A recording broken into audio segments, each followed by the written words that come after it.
And we are officially live. Hey everybody, my name is Wes. My name is Matt. Today you're joining us for this check-in app that we've just launched last week. Oh man, Woo! It's exciting. Yeah, we're stoked. We have so much to cover in this. Matt and I, we spent a lot of time prepping, just getting all the things ready. This is the first time I think we've shown an iPad on live air, so this is kind of a new experience for us. But before we get going into all the things, just a couple things I want to let you all know about while we're still waiting on everyone to come on in, because it's kind of like church. Everyone always comes in, you know, towards like the second song. You have to play a song first to let everybody know that it's time to come in. Let me go get my guitar. Oh, let's do it. So first and foremost, if you're like me and you like to learn how to do things by watching videos like this, we have a great YouTube channel you should totally check out. Just search ChurchTrac on YouTube. You'll find the channel. We have got a few hundred videos on there, Matt. Yeah, we've got, I think, over 200 videos now. 248. Wow. 248. So you can learn how to use the software. We've got a lot of resources on there, step-by-steps of using specific functions in ChurchTrac, you name it. So really great resource. But another really great resource, Matt, is the Facebook group. I'll drop a link into the chat now for that Facebook group. I'll also do the same for the YouTube channel. That way you all can click on that link. It'll open up another tab. If you're watching this on a desktop, it'll open up another tab so that you have it whenever you're ready to, whenever the live stream is over. But the Facebook group has thousands of ministers all over the world that love ChurchTrac and would love to answer any questions that you have about ChurchTrac or ministries. So definitely join so that you can stay up to date on what we're doing, because we're in there as well. Yeah. And we'll post things and just be in the comments just to help people out. So we would love to see you join that as well. Now, a lot of times people want to jump into the Facebook group to ask questions that sometimes are better for us and our support team, just because that's what we do. Yes. So when it comes to getting help, the easiest way, Matt, what is that? Is to reach out to us in the app itself. So if you're in ChurchTrac, just click the orange help button in the top right-hand corner of the screen. Wes is zooming in case you're watching this on a smartphone. If you click on the orange help button, a little window appears, and at the very bottom, there's always two buttons. One says Show All Help Topics, the other says Ask Us a Question. Show All Help Topics takes you to our online user guide where you can read all of our user guide articles. We have a lot of articles that will walk you through how to use anything in the software. But you can also send us a support ticket from the user guide and schedule a phone call with the support team. And then you can actually, within your ChurchTrac account, also send us a support ticket by clicking that Ask Us a Question button in that help window. Yeah, no shortage of support here at ChurchTrac. We're pretty big on that. All right, now that we've gotten all the pleasantries out of the way, we're here to talk about the app, the iPad app. The iPad app. This is why Apple made the App Store, so that we could create an app and put it on Exactly. I'm really pumped about this, Matt, just because there's so many things going on in here. Even though it's very similar to how check-in's already done in ChurchTrac, I think for a lot of churches this is going to be a slam dunk. So before we dive into the app itself and show you all the things, let's talk about why the iPad app. Like, why did we do this, Matt? Well, we did this just because we wanted to simplify the whole process of check-in for your church. But primarily, and there's a few points for this, first of all, iPads are very affordable. Yeah. So far, like check-in has been a part of ChurchTrac for years and years. That's been a function and a feature in ChurchTrac, but it was all on desktop. It's replacing or adding a new desktop or laptop is expensive. iPads are generally more affordable than most laptops and desktops. Yeah, for a few $100s you can get an iPad now. Yeah, as low as like $200, $200 to $300, you can have a really good iPad. Yeah, and so not only are they affordable, but they're touchscreen, which, as we know, in a check-in environment, it is so much easier to have a touchscreen device. But the other thing too, Matt, like you can move them around. Yeah, they're mobile. So like if you ever needed to, you could have a volunteer with like a case that has a handle on the back, and like have them walk around and check families in, and just have it hooked up to a printer nearby, and the parents can just go pick it up. Yeah, and if you need some inspiration of how to do that, just go to your local Chick-fil-A, and you can see how they use iPads exactly. for that. But I think the other thing too is iPads are really reliable and user-friendly. You typically don't have to worry about the blue screen of death, as we call it in the PC world. And your people, most of the time, already know how to use iPads because they either already have one, or they use one at work, or we just use them a lot because so many businesses use iPads for their point-of-sale systems and everything. Yeah. Yeah. So we really like that. For those reasons, we think check-in on the iPad, it's going to be the best solution for pretty much all churches. This includes parents using a self-check-in station because we have a really great self-check-in built in here. And this is also your staff and volunteers using check-in. Yeah. But it's really, I think most churches, as they start getting used to this, the majority of churches are going to use this primarily as like number one, and then like go back down to a computer for other situations. So that is why we did the iPad app. Now let's talk about the equipment and recommended setup, because there are a few different things you need to be aware of when you're using the iPad app and what you need. So let's talk about that, Matt. Yeah, first of all, your iPad needs to be running iOS 17 or higher. It has to have that credential at least in order to be able to manage this app. Yeah, and so iOS 17 or higher, that means if you have an older iPad that doesn't accept iOS 17, or iPad OS is what they call it. I always use them interchangeably, but it's not going to work with this. The other thing, you need a stable and reliable internet connection. And the reason for that is because, number one, your iPad, it connects to your internet via Wi-Fi, and number two, your printer, one of these puppies here, that's going to be using AirPrint to wirelessly print, and so you need to have a stable and reliable Wi-Fi connection for that. But the other thing too, if you don't have good Wi-Fi coverage, what do we recommend, Matt? For Wi-Fi, that's when we actually recommend using a desktop. And the reason why is because you can plug your desktop or laptop into the like with an Ethernet cord, and then plug the computer into your printer itself. That's when, like, weak Wi-Fi is when it's best to use a computer over the iPad app. Yeah, and in terms of label printers, let's talk about that. Now that we got the iPad out of the way, label printer. We've got one right here. Which one is this, Matt? I think that's the 810W. Yeah, the QL810W by Brother. This is from their wireless printer series. They also have a big boy. One here. Do you have it over there? Well, it's the same size, but and if y'all can see this, this is the 820 NWB. With a screen. That's the primary difference. Yeah, so it has a screen. So I'll maybe, it's going to be blurry in this camera. I don't know. My team's like, just show it. But anywho, so this is another one. I've looked at the pricing. I always say that it's probably not necessary for you to have an NWB just because it has a screen and that's kind of it. Now, one thing I think worth mentioning here, I'm going to pull this one out here because I've had a lot of churches ask about these ones. So this Rollo printer. Rollo printer, Let me know in the chat if you've ever used a Rollo printer. I actually love this printer. It's a really easy printer to use. In fact, I think it's the easiest one I've ever set up on a Wi-Fi network, like ever. But I will not recommend it for check-in. And the reason why is it does not have auto cut. And if you're like, Wes, what in the world is auto cut? It means that when you print out a label, the printer will automatically cut that label. The Rollo does not. So I think you already know where I'm going with this. It's hard to do this on camera, but basically, if you have a printer like this that doesn't have auto cut and volunteers or parents try to start ripping off labels, this thing's going to come tumbling down. You're going to have a broken printer, and they may even pull down your iPad to take it out too. So I do not recommend a printer that does not have auto cut for that reason. Yeah, we know that a lot of churches are using the Rollo printers for like printing shipping labels and stuff like that. So we get that question a lot from churches. Can this work with Rollo? Technically, yes, but we just don't recommend it unless there's like a whole protocol on it's only a volunteer managing it and they always put their hand on top of it to rip it. Yeah. It's kind of the only way that can be justified and managed. Another thing that we need to point out is that we recommend churches use a 10th generation iPad minimum.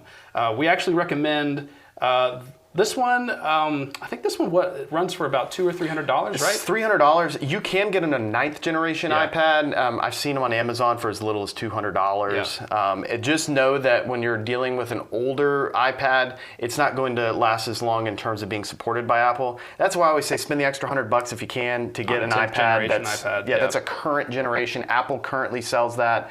And so that's the one we're going to recommend most churches get just because it hits that sweet spot of being very affordable, but yet get it at the same time, it's not going to be something that you're going to have to replace, in a few years because it's already going to be out of date. Yeah. And then in terms of printers, we already alluded to it, but we recommend the 810W, the Brother QL 810W. It's in our user guide and everything. And that's simply because this is going to be the easiest printer to use, and it's going to be one we fully support. We support the 810W and the 820 NWB. You can use other printers, but just know we're not going to support you because we have no way of supporting you.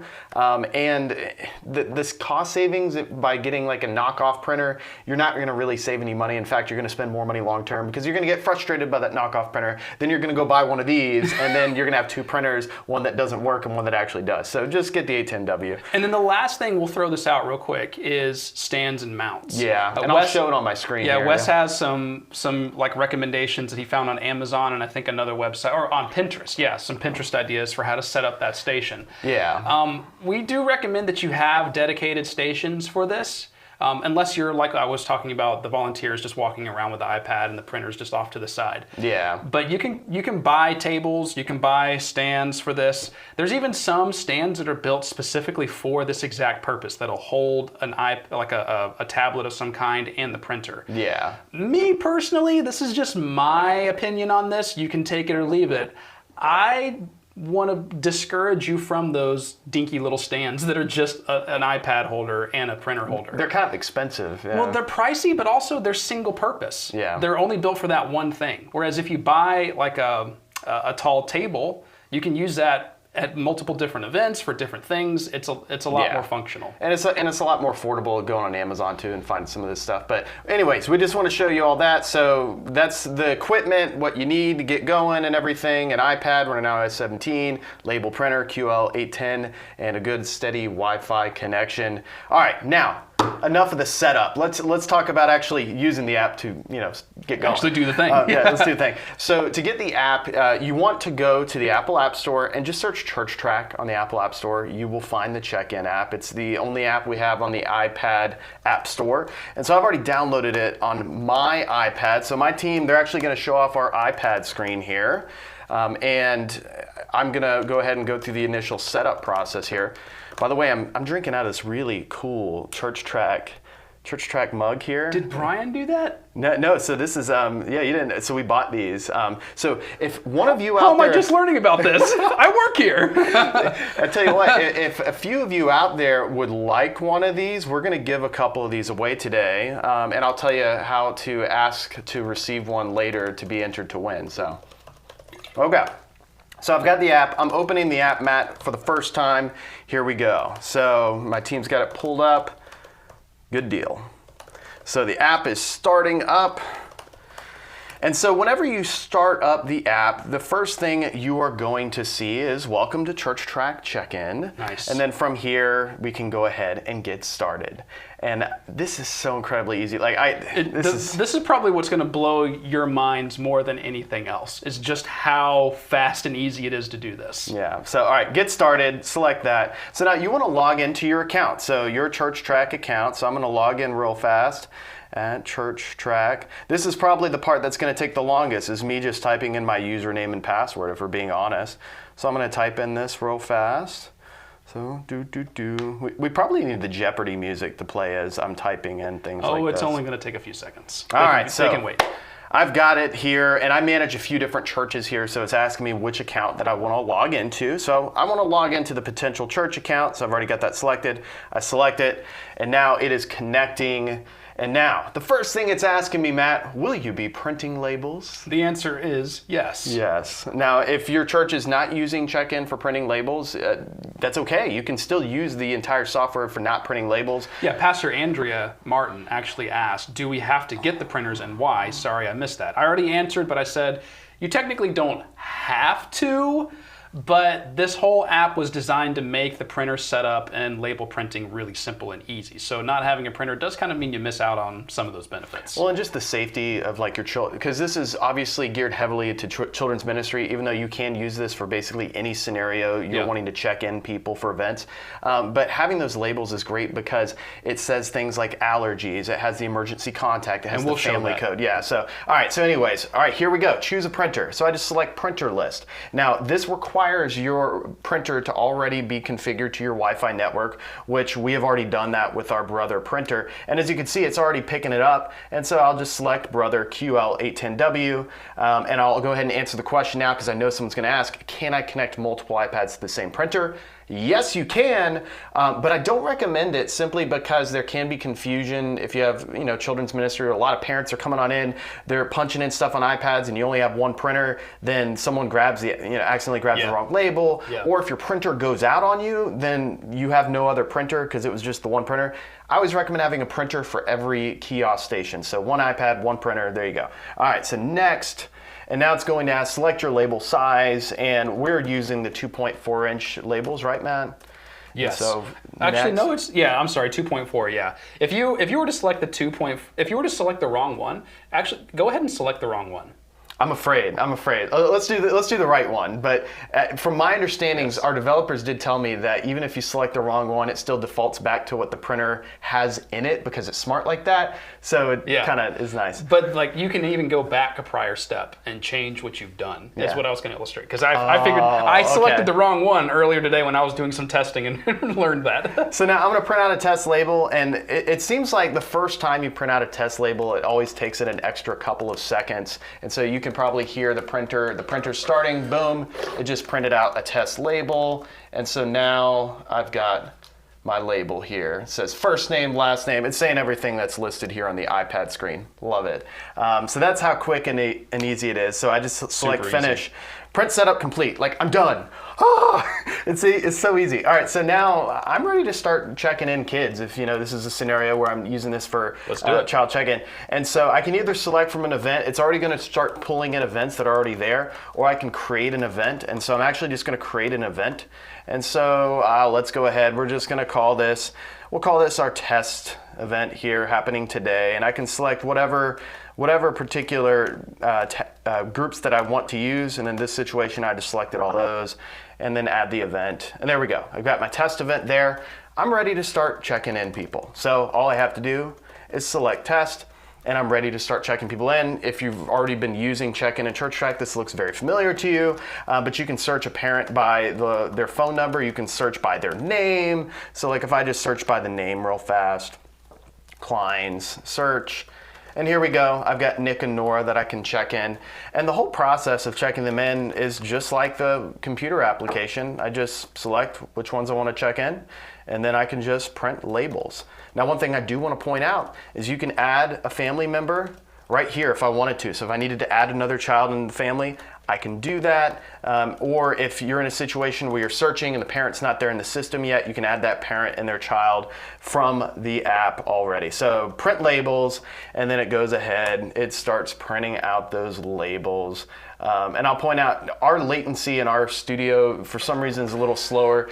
Your church will probably experience much faster printing speeds.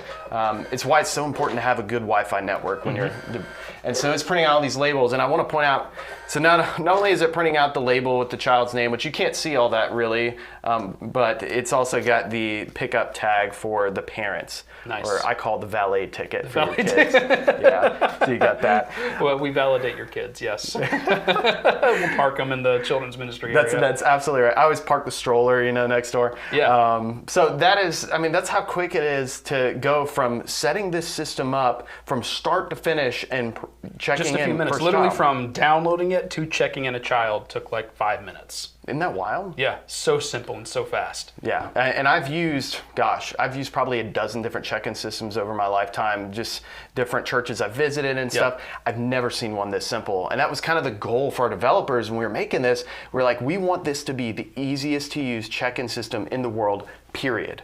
And we did not, we kept going to the drawing board when things would come up and say, no, that doesn't really work right. It needs to do this because it needs to be easier. And it has to be easy not only for our staff, but it needs to be easy for volunteers, which we're going to show that off too. Yep. So let's kind of dive into some other stuff here because we have only scratched the surface, y'all.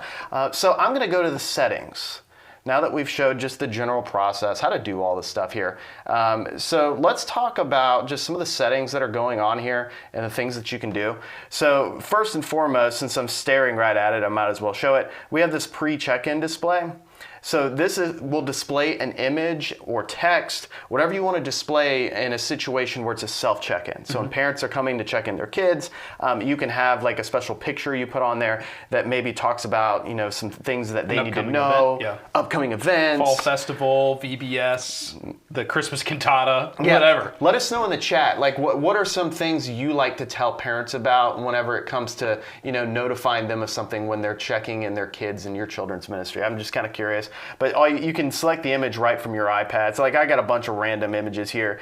Just to be funny, I'm going to select this one, monorail cat. I know this has nothing to do with church, but I just think it's hilarious to put a monorail cat in there. It's just this old meme. It's an old meme, yeah. It's an old meme, but it checks out. And so you can do that for pre-check-in display, and you can do the same for a post-check-in display. So after a parent checks in their kid, or just in general someone's using the check-in, it can show something afterwards. So just know you can do that as well. Printing, here I can go in here and adjust things. If I need to change printers, maybe one of your printers dies on you, you need to swap to a different printer, you can do that. That's why it's so important to name your printers something unique. In our situation, we didn't here just because we want to make it super obvious, but at your church, definitely like have printer number 1, number 2, and maybe like use have like a number on the back of it. Yeah, even if you just use a Sharpie to write which number it is, so you can kind of keep track of them. The other thing too is you can manage the different groups here for not only whether or not printing is enabled, but you can also say the number of count for the labels that you're wanting to do, and the label type, whether it's a name tag or check-in. So like my church, we do name tags for different types of classes, like new members class. We use a name tag instead of a check-in system because obviously we're not checking in ourselves like children. We just need a name tag and we don't need the other thing. So that's good to know. And then the other thing too, I didn't even point out on display, but you can actually change the color scheme of the app. And so if I wanted to change the app color to, I don't know, something like, let's use... Just pick something, anything. Throw a dart at the board. Yeah, there we go. There's a green. I just chose green. Oh, it's green as the Grinch, man. Yeah.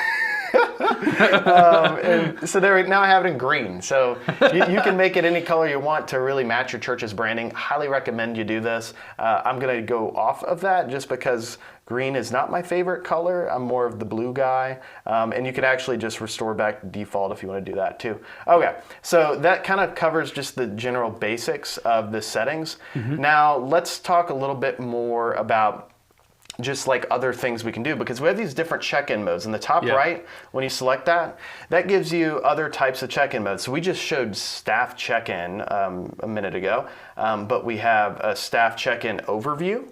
And so if I select that, it's going to show everyone that's currently checked into the system. Which is great because you need to know who's checked in. You need to know who's there. Yeah, and let's say you have a situation arise where, a little Nora's having an epic meltdown. Well, I can select Nora, and I don't want to delete Nora in this situation, but here I can actually go to Nora's profile, and I can even go here to send a message to Nora's parent and say, hey, Nora's in need of attention, send a text to the parent right from there. Right from the iPad app. It's wild. And then I can also see any information I need to know about Nora. I could perform a checkout from here. I can reprint the label if I needed to do that by selecting that label icon there. So that is the overview. Now the other things we have going on here. Staff checkout. Staff check-in. Yeah, there's also self check-in. There's a lot of functionality built into this. So you can check kids in and then swap to check out at the end of the event, and even require the volunteer to type in the name of the person picking up the child, and that's printed, or that's at least saved in that kid's file so that you can look up that in the reports. And then there's also self check-in. The benefit of self check-in, and the reason why I'm talking about this is because in the chat there's been some questions related to this. Self check-in is awesome because, and part of the reason we made this app is because we wanted it on a touch screen, which is perfectly conducive for self check-in for like parents to show up and type in their kid's name and move on. But when you activate self check-in, it removes that settings cogwheel in the top left-hand corner, so your members can't go into the settings and make any changes. Yeah, and we're going to show that off so that way they can really get it. And just, I think just since I'm already on here, I want to show off the checkout mode, which is almost identical to check-in. Like I just searched the children and I can see like when they were checked in, which was at 1:17 p.m. today. So it was like just a few minutes ago, but I can perform a checkout. And again, this is staff checkout mode. And so then I can select checkout and then I can type in the name of the person picking them up. Yep. So in this case, hey, Matt, you picked them up. Okay. Select OK, and there you go. Checkout was successful, and now it moves on to the next thing. So that is the checkout mode. And some churches use checkout mode, some don't. It really just comes down to the flow of your children's ministry and what you need. But just know that is there for you. Now let's talk about the other modes we have, because we have a self-check-in mode, which this is probably, I think a lot of churches are really gonna use this heavily for this. And I've got the monorail cat back there, which makes it even funnier. So here's something I want everyone to see. Enter a new device PIN. So the first time you go into self-check-in mode, I don't know if you knew this, Matt, but it actually prompts you to do this immediately. So here, now I would not recommend doing this for your PIN, but I'm just gonna do it anyways. 1, 2, 3, 4, and then it's gonna say confirm it, 1, 2, 3, 4. Now the reason you want that PIN is because you don't want a parent or someone that doesn't have the authority to just get Back out of this. Of self-check-in and go into staff check-in, which then gives them access to all those other things. Exactly. Yep. And so from here, just to show this off, so whenever I select that, it's asking me to enter my device PIN, so then I can go 1, 2, 3, 4 and get out of that and go back. Now I want to go ahead, let's do a staff, let's go back to staff check-in, and I want to create another event. So just to show off, like I can go back here to create an event, and again, just to show that. There's some questions in the chat about event creation and adding families and stuff like that. Yeah, so as far as and I think that's good for me to show that here. So when it comes to creating an event, I just tap on the top there for the event, and it'll show me all the current events. I create a new event. And so then here, I'm going to call this test 2. That way it makes it easy for me to keep track of all the things we got going on here. And I didn't mention this earlier, but you can actually select what calendar you want this applied to, just like in ChurchTrac application, on your computer. Yep. And so if I want to, I could say children's ministry here. I can select the appropriate groups. It really just comes down to how many groups you're using at your church, but I'll add this event. Now let's go ahead, we might as well show the whole process of adding in a family that comes for the first time. So I'm just gonna use a quick random person here, Aaron. I know I probably have an Aaron in my database. Oh, no, I don't, this is perfect. So look at that. So there's the prompt to add a family. If you type in the last name of if a new family shows up and they have the same last name as another family in your church, you'll still be able to add that family, especially if you have multiple. It'll give you like a list of different families you can choose from, and you can still choose that add family option. So I'll go ahead, add a family, and we always recommend adding in a parent first, and so I can say Aaron, Aaron, and last name we're just gonna say, how about Brown, Aaron Brown. And there we go. Contact info, can put in Aaron's phone number. So we'll say 999-876-5432. Totally a real number. And we encourage you, like you definitely want to get all the information to people, so get their email address, stuff like that. Maybe get their birthday, and then family role. I'm just going to put here adult, spouse, or adult primary. So in this case, I'll just put adult primary. And then groups, if you wanted to assign a group to this person right here, you can. Now, because this particular event only has the groups applied to it, I don't want to select one of these here, and so this is going to be more so for when you add in the children. So I'm going to go ahead and select done here. So I've added Aaron, and now from here I can add a family member for Aaron, in which I would add Aaron's child, and so we can say Marcy, and then it doesn't automatically put in the last name, just because sometimes parents and kids have different last names and everything, and so we don't want to automatically do that, obviously. And then from here, probably we would want to put in a birthday for Marcy, and so I could say April, and then under day we can put, whoops, I just encountered a little thing there, but anywho, you get the idea there. And then from here I can select child, and then I've got Marcy in here, and then I can assign the group. And this is why it's so important to be able to do these groups on the fly. So if we know Marcy is going to be in our nursery, I can do that, select done, and then there we go. And we'll just say finish, and I've got that added in. So there's Aaron, and then there's Aaron's daughter, Marcy, and now I can just go and print out the label. But before I print the label, remember, I can select here to put any information in. So then I can put in like an emergency contact Some people number. asked in the chat about yeah, this. so like we'll just say, 8675309. So there's the emergency contact number. I've actually always wanted to call that number, Matt, and see if it actually is a real number. Allergies or medical issues, we can say peanuts, or we can say, wheat, whatever it may be. And then notes or special instructions, her baby in her backpack.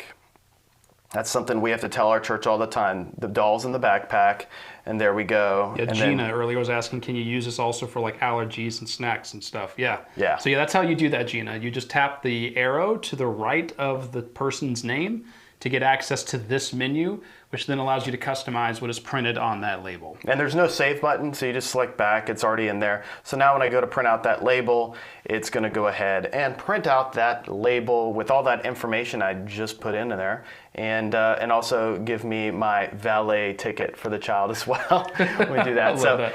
All done. So yeah, love it. So there's Marcy Brown Nursery 8675309. There you go. So that is printing that out, but we got to show self-check-in now. So let's go ahead. We'll hop out of here. And again, to do that, we just go to the top right corner of the screen and we go to self-check-in. And there's the monorail cat picture. Oh, it's so wonderful.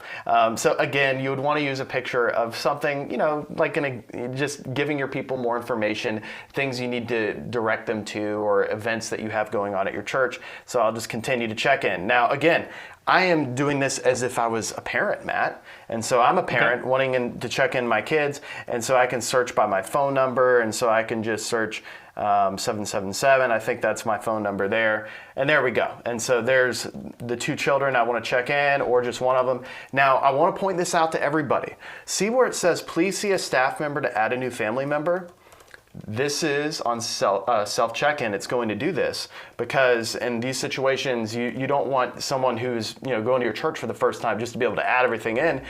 You want to be able to help them out and make that experience good, so that way you have right information in your system and stuff. And so that's why we've really designed it to do that. And so from here, I can select the children, print out the labels, and there it goes. It starts getting everything sent off to the printer to print off those labels, and ready for the next child in the monorail cat picture. Goodness, this picture just makes me laugh every time I look at it. But anywho, and so there you go. I just can't stress how easy this is for someone. So I actually, once upon a time, Matt, I used to sell printers. Oh yeah? For an IT company. I bet that was a fun job. So printers are literally the worst thing to troubleshoot in the entire world. I don't know why we still haven't figured out how to make just a basic bulletproof printer that works. Someone out there, if you're really smart and you've got a big budget to make your own custom printer company, if you can solve the issue of printers being hard to configure and use, you will be a billionaire. But regardless, even though printers are a challenge, we have made this app work so well with them to where, from setup to actually printing only takes a couple minutes. It's kind of wild. So that is the self-check-in if you're using it in like a parent scenario. So here's that device pin. Now, one thing I do want to point out, if you're using this for a self-check-in scenario, I would take things to the next step. In fact, our user guide, it actually talks about that. If I can find that user guide article, if I go to the help screen, so I'm now on my computer because I just want to go to our user guide. So show all help topics. If it's not in our user guide, it will be after this live stream. But there is a way you can actually limit what people can and can't do in an iPad. So enabling kiosk mode, we have it, for the iPad. We actually have the directions somewhere. Using an iPad with check-in, that's where we have this. So go ahead, check out this article. We talk about how to use this, and there is a section in there about setting up a iPad in a way to where people cannot actually go off of the app. Okay. It'll keep it on that app. So it'll stay on your check-in app. So you don't have to worry about some rogue person coming in there. Swiping away from your app and going to another random app or trying to surf websites and stuff. No, you can keep everything on just the check-in app. And Apple even has an article that talks about how to do that as well. But we've got so many user guide articles on check-in and all the new stuff with that. So I wanted to mention that. And then one last thing I do want to mention. So we're going to go to the attendance mode. So this is really great, Matt, for churches that just, they don't need like the check-in out system. They're needing something just to quickly take attendance. Now, you can already do this like in Church Connect on your cell phone and everything, but sometimes in different scenarios, it's easier just to have the iPad app, and this is beautiful for that because I can just select each person there, or you can go to account. I actually love how big and obnoxious the number is here because makes it hard to miss. Yeah, it's hard to miss, and so that way you can quickly just start counting people off if you're counting people at an event at your church. Yeah, if you just need a head count, that's how you do it. Yeah, and that's, I think, the easiest way to do it. Yeah. Because before the app, you would count, and then you'd log into your ChurchTrac account and type in that number.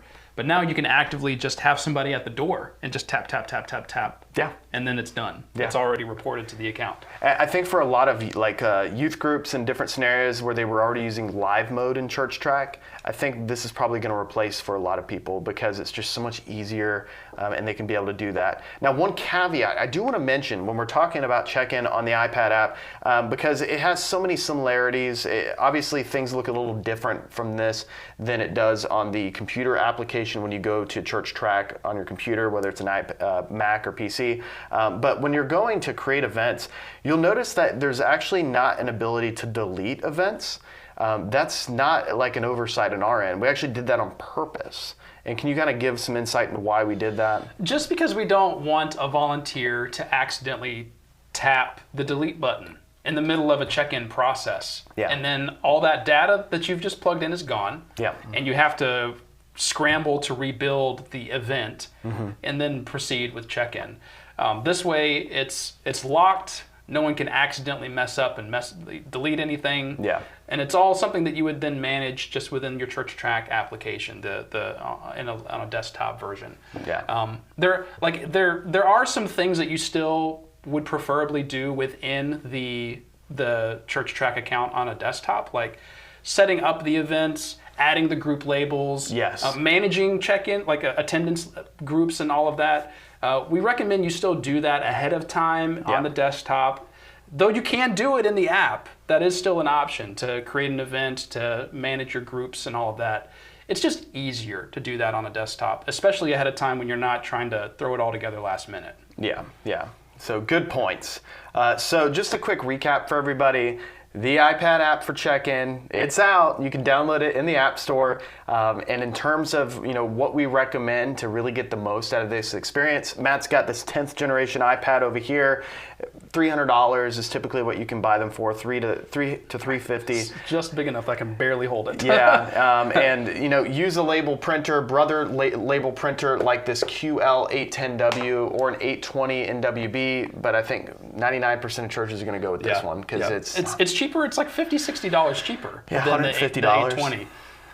And it's just as easy to use. You don't need the bigger, more expensive one, frankly, especially with the app. Like it's just as easy to use this as the other one. Yeah. So just save yourself some money. And I think so many churches, Matt, once they really kind of dive into this and just see how easy this is to use, I think a lot of churches are, number one, they're going to migrate away from using their computer setup they had or their iPad setup, because this did work on the iPad before the app. It's just now this has made a much smoother experience and everything with printing. But I think we're going to see a lot of churches too that have never done check-in before because they felt like they just weren't quite there yet, or they felt like the barrier from setting up all this stuff was just too high for them. I think a lot of you out there are going to be looking at this and saying, hey, this looks really easy to do, and for just a few $100s for an iPad and a couple $100s for a label printer, I have a super secure, ready to go setup for my children's ministry or whatever scenario really you need to check in and check out people. And it's just easy. And that's what it comes down to is we made this the easiest to use check-in system, period. Like if I can do it, you can do it. Yes, absolutely. All right, so that's the content. I say now we jump into the Q&A time. Yeah. Because there's been a lot of questions, and I've not been able to tackle even half of them because they've come in so fast. So if you asked a question in the chat and I didn't answer it in the chat or call it out here on the live stream, go ahead and copy that or retype it, paste it into the chat, and we'll tackle it here in just a second. While you're thinking through your questions or you're copying and pasting or typing, I want to remind everybody we have a Facebook users group that we would love for you to join. I'll go, oh, are we doing the Q&A? Yeah, so what Okay. I'm going to do, so I enabled Q&A. So Perfect. now the chat is closed right now for this time, and so now the Q&A is a place where you can just drop Perfect. in those questions. So if we didn't address your questions yet in the chat, go ahead, drop those in the Q&A, and if you see somebody else that asks a question that you were thinking of asking, go ahead, you can actually vote on it and bump it up, and you can bump that one up so we can see it. And we're going to try to answer all of your questions here today. Perfect. Okay. So yeah, don't forget, we have, like I was mentioning, the Facebook users group that we would love for you to join. Just on Facebook, type in ChurchTrac users, request to join.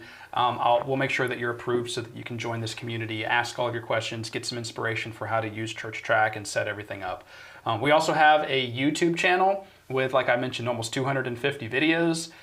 Most of that has to do with ChurchTrac, but we also have videos on other cool resources and things that we would love for you to know about that would help you in your ministry. So definitely subscribe there to stay up to date on everything that we're doing there. All right, now while these questions are pouring in, I just want to quickly, because I mentioned earlier I was going to give away a couple things. So here's the deal. Go ahead, David, if you could show the big screen. We have this little feedback thing in the bottom left corner of your screen in ChurchTrac, and I'm going to zoom in so you can see that. So if you're logged into ChurchTrac, not the iPad app that we just showed off, but if you're in ChurchTrac itself, if you select that feedback button on the bottom left of the screen, it gives you the ability to give us feedback. And we love this too, like, because just getting feedback from you all, this is obviously not support. This is more so just telling us, hey, you know, things that you think would make the software better, or things you really like and you just want to give us a kudos. This is where you do that. But if you would like to win one of these super sweet Yeti, this is Yeti, so this isn't the Bobo brand. This is a nice Yeti water bottle here, and we're going to give a few of these away. If you'd like for us to be entered to win one of these, just jump in there, say a quick something to us, and that way we'll pick them at random and give a couple of those away. Maybe we'll give a couple bags of coffee away too, just for fun, because we like having fun and we like giving things away. So just do that, and we'll maybe pick your name. So, all right. Matt, we've got a bunch of questions.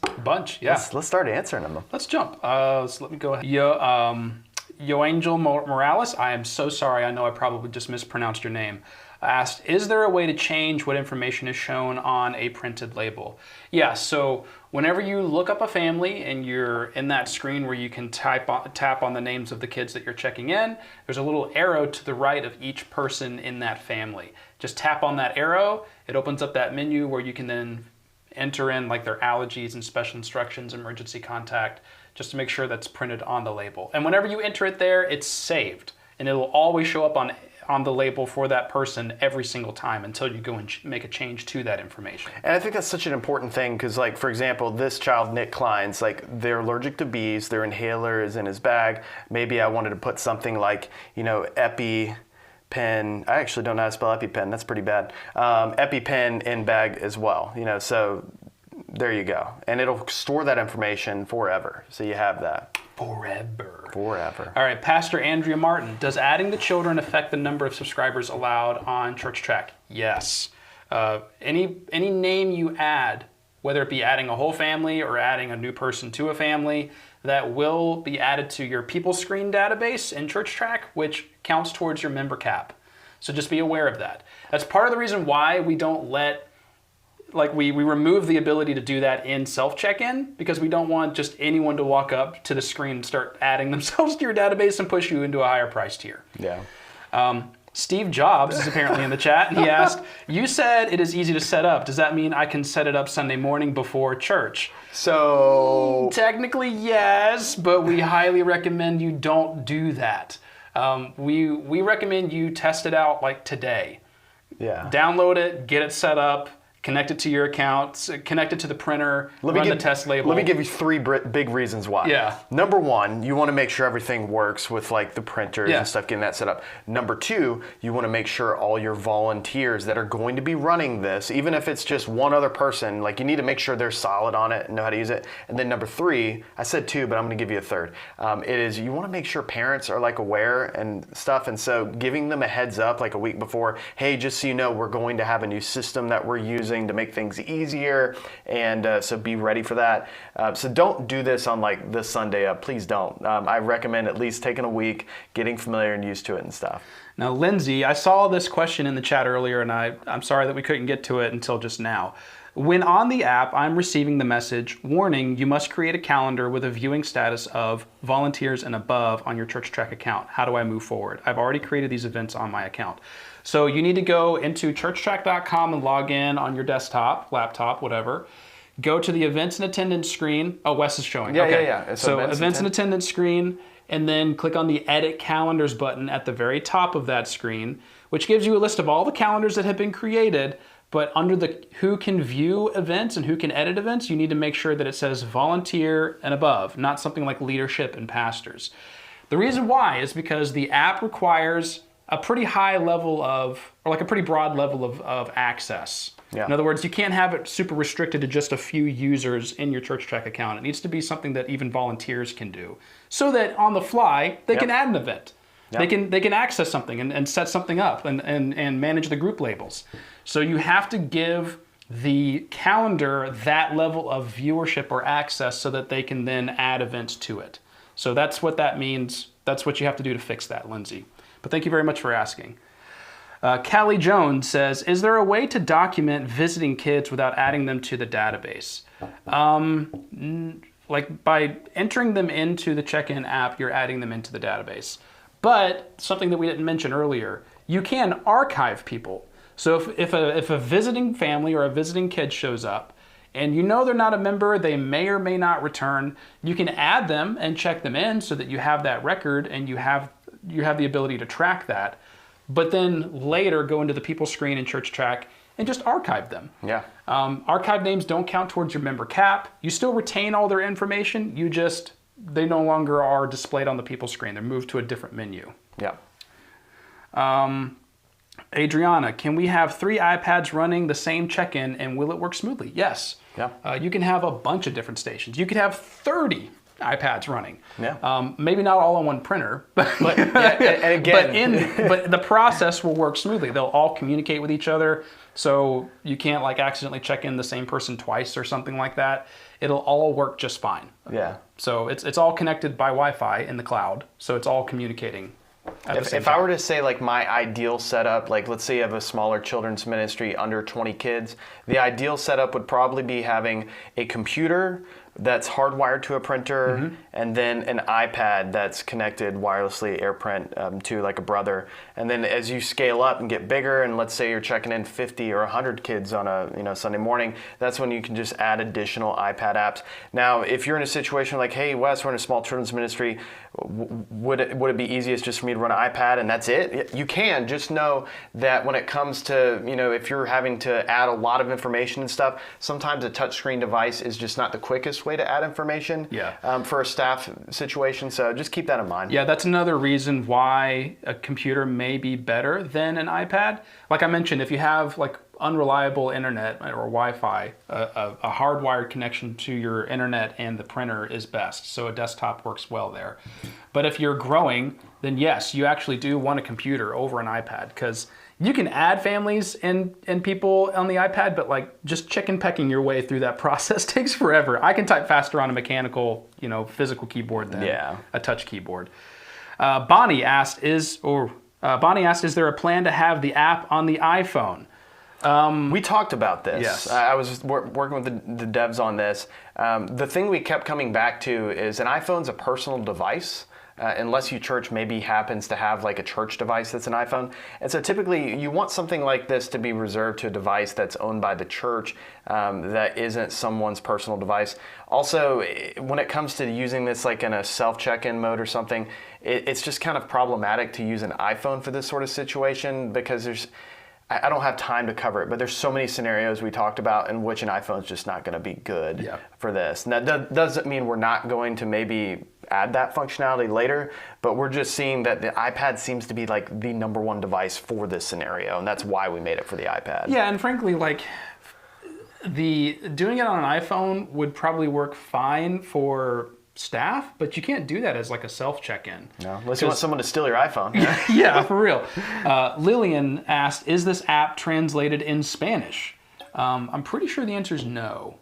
I don't think that... I'm going to have to ask our team. I actually don't know the answer to that. If our team could let me know in the chat. Michael just said it is. Yes, it is. I was pretty certain it was. It is, yes. So I'm guessing because it's connected to your account, whatever translation your account is, the app will be. That's my assumption, right? Is it all connected that way, or is it in the Our settings? team will let us know in the chat. That's actually, I can't believe I didn't ask that whenever we were going through Michael all says things. they need to set the device to Spanish. There you go. Set the device to Spanish. And that's probably going to be in the settings side of things. And so You're if a I real go one, to Michael. that. I appreciate you. He's like literally texting me right now. Yeah, all right. So it's going to be somewhere in the settings here. Oh, it's in the device itself. The device itself, that makes a lot more sense. Never mind. Okay. Cool. Yo Angel Morales, again, so sorry for butchering your first name. Is there a way to change the layout of the label? There's not a way to customize the layout, though I've seen different printers, like the way which printer you're using will have some effect on the layout. Yeah, like if it's a bigger label or smaller label. Yeah. But yeah, it's kind of the same standard format. And we really did that just for simplicity's sake. And having, because there's just certain information you need to have on there in a certain way. And I think our team did a pretty good job of that, of making it the way it needs to be. All right. Adriana, there was a few of you that asked something along this line. When I am in the app where yours says test 2, the event name at the top. Okay. Ours says welcome with our church name. How can I access our events? Do they have to be for today, or can you see future ones as well? I just can't seem to get to the drop-down menu. So when you first log in, it's going to take you to the home screen where it will just list events, right? And then you have to select one of the events or add an event. Reach out to our support team on that, because there is a slight possibility that you could be using an old build, because we've already come out with 2 updates. If you're ever wondering, like, does ChurchTrac regularly update things? We've already updated, I think, 2 or 3 times. We've dropped updates just on this iPad app that's been out for like a week. And so you could be on an older build that maybe needs an update. And so always check, see if there's an update available. Yeah. And always reach out to our support team if you do run an issue, because I think it's an update is what you need. Okay.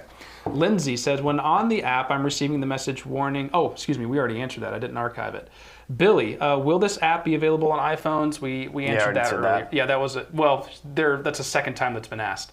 Lisa, concern under account on the app, there is the option to permanently close this account.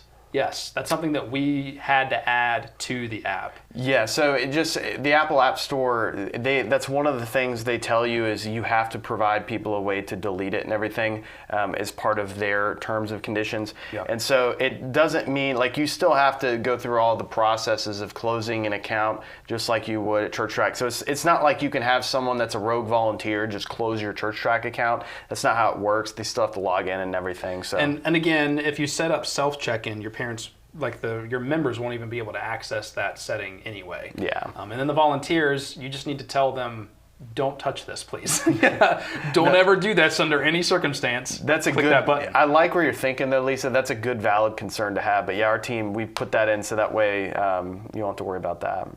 Oh, and Michael said you have to be logged in as an admin to be able to close the account. Yeah.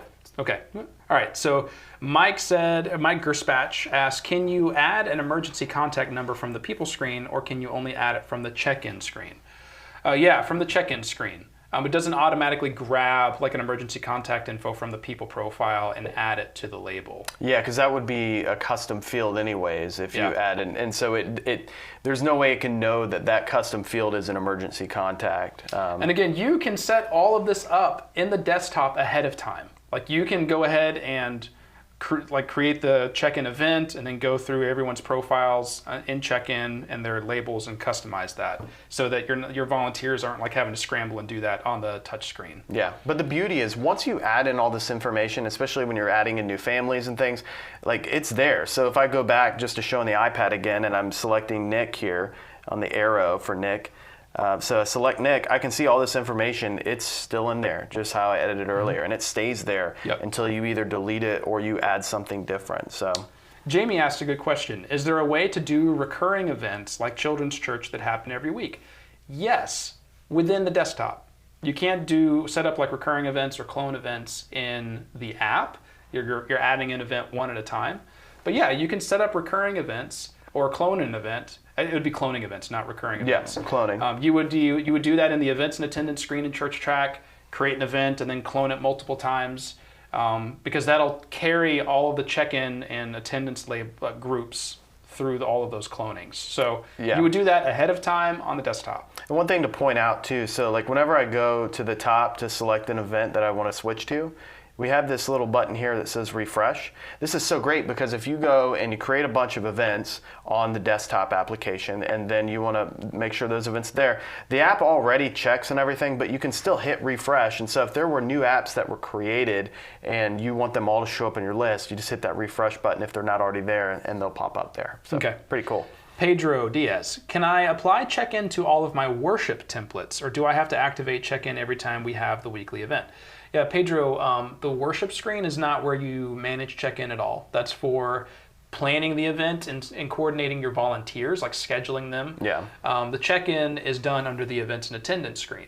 So yes, you have to either in the app add the event, or in ChurchTrac go to the events and attendance screen and add it to the calendar and set up check-in there. Mike Gerspatch asks, can you add an emergency? Oh, yeah, I guess I didn't archive that. Yeah. Can a person's image be put on a label? No. I don't know if. So that's one of the limitations, like a label printer. So these little label printers here, this Brother, they use a thermal print head on them. So there's actually not ink going on these things.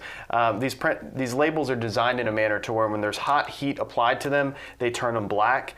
And for you to print out a picture on this, it just doesn't work. Like you never, it would look like I've got a picture of myself in the back of my Costco membership card that looks terrible. Yeah. Multiply that by 10 in terms of terribleness, and that's what that would look like. So it's just the technology of label printers. It's not conducive for that, and so that's why we don't even have that option for that. And that's like a whole other subject we could talk about, just like child safety and stuff, and another thing about putting images and labels and stuff like that. Yeah. So anywho, Scott asked, what is the name of the cheaper printer? It's the Brother QL 810W.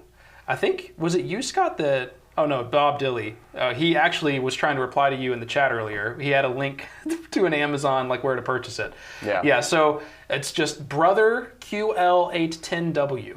In fact, if you just type in Brother 810W, Google will give you all the links you could ever want. Yeah, and I'll put it, I reopened the chat, so don't get confused. We do have chat open and we do have our Q&A open, so I just want to make sure you're aware that they're very different things. But I'm putting the number of the printer, so Brother 810W. Just search that in Google, you'll find it. Thank you, everybody, for helping out with that. So Bob Dilly asked, what happens if you have 2 doors you need to count at? That's actually a good question. Michael texted me earlier when we were talking about having multiple iPads and if it works seamlessly. Yeah. In the count, like in the attendance count, there is some conflict in terms of adding up the total number, doing it across multiple iPads. So if you're just doing the count, we recommend you don't do that with multiple people. You do that just on one iPad. So in your case, was it Bob? Yeah. If you're just doing a head count and not actually doing like the label printer check-in process, we recommend only doing that with one person and not 2. And maybe, I know you have 2 doors and that's kind of the problem, but maybe just have somebody responsible for doing that after service starts rather than as people walk in. Yeah, that is one of the limitations with that in that regard. But in terms of like the check-in, check-out process, all that, it is going to work perfectly because it's going to, no matter how many iPads you're using, it's going to know this person was checked in, this person was checked in. And so you could use 1 iPad or 100 iPads. It's going to work. Stacy Hatcher asked, with the cloning, is it now available where when you add a new person after the event has already been cloned, it used to not show the new names added after cloned event was done? I'm pretty sure that's still the case. If I'm not mistaken, it's still that when you clone the event, it just takes all the information at that time and copies it across the event. So when a new person is added, that name doesn't show up when you do the check-in. You would have to add them again. Yeah. Or, I mean, the easiest way to do it is to go into the event and just remove that check-in group and then add it again. And then all the new information will be uploaded. Bob Dilly, okay, we already answered that. Andrea Silvers, what's the name of the app? Just ChurchTrac Check-In. That's all you have to type in is ChurchTrac Check-In. Do this on an iPad. I think there's been some people that said they couldn't find the app, and my suspicion is that you're doing this either on a desktop or on an iPhone. You're not going to find the app because it's not available in the desktop version or iPhone version, just in the iPad. And if you just search, I'll show in the App Store, but just search ChurchTrac, and there you go. ChurchTrac Check-In, and then you can select it. and Perfect. download it. And I've already got it downloaded, so it's just saying open. Yep. John, how can you choose an event from your church calendar? I don't see that option, thanks. So if you've added if you've set up the app, you've logged into your ChurchTrac account in the app, like with your ChurchTrac credentials. I don't know why I can't talk all of a sudden. It'll connect the app to your ChurchTrac account and pull whatever attendance events you have on the calendar there. But just like, I forget who was running into this problem earlier. I think it was Lindsay. She couldn't find the events because her calendars weren't set up for like volunteer access. That may be the case for your account. You may need to go into your events and attendance screen, go to the edit calendars button and make sure that volunteers have access to that calendar. Then those events will display there. I see a couple questions I just want to quickly. So Gina and Yvonne ask, can this work on a 6th generation iPad? Can this work on an iPad mini? From Gina, it really just comes down to what generation of iPad OS your iPad can run. It needs to be on 17 or higher. Yeah, so if your 6th gen iPad has iOS 17 or better, yes, you can use this app. The generation of the iPad isn't what matters so much as the iOS, the operating system. So, which makes it super easy to know, instead of having to figure out which iPad you need, it just comes down to, does your iPad run iOS 17 or higher? If it doesn't, then you need to get a newer iPad. Dale asked, does it have an offline mode? Can I take attendance while disconnected from internet and have it upload later when it connects? Nope. I'm pretty sure the answer is no. Nope. Yeah, you have to have internet. It has to be connected to the internet to upload that to your account. Yeah. John, how can you choose event? Oh, okay, I think we answered that a second ago. Lisa, we're not seeing the drop down for dates to add. Yeah, again, Lisa, that's something that I think you need to reach out to the support team for, just so that we can troubleshoot that. It could be that your permissions aren't set on the calendar. It could be that maybe something about the event itself needs to be changed. It just depends. Anonymous asks, can I manage the announcement aspect of the app from one location? We log into 3 iPads with the same account. No. So that's a really good question, because I already know where your mind is going, Anonymous. Where you're like, hey, I've got these 3 iPads. I want to get my weekly announcement that I put up on them. So it doesn't work like that for 2 reasons.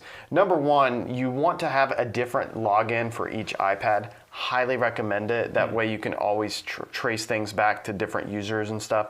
And also, when it comes to putting in those images, there's just no way to like make it go across the board in its current design. You have to go and pull that image that's already in your iPad. And so what I would recommend is kind of a workaround for you is to probably just, all those iPads, if they all have access to like the same email, or you just airdrop the images to them real quick from your iPhone or whatever, and that'll be pretty quick. I actually talked to someone who did that the other day. So, perfect. Yeah. All right, so thank you very much, Anonymous. Margie Mayer asked, do the new awesome features on the app now on the ChurchTrac check-in feature? We have CT on the desktop of our iPad, and I just log in and do the regular check-in. So basically, the iPad, like the app is built just like our desktop version. Yeah. It's just contained within an app to create a smooth user experience. And just to make it easier to connect the device to the printer.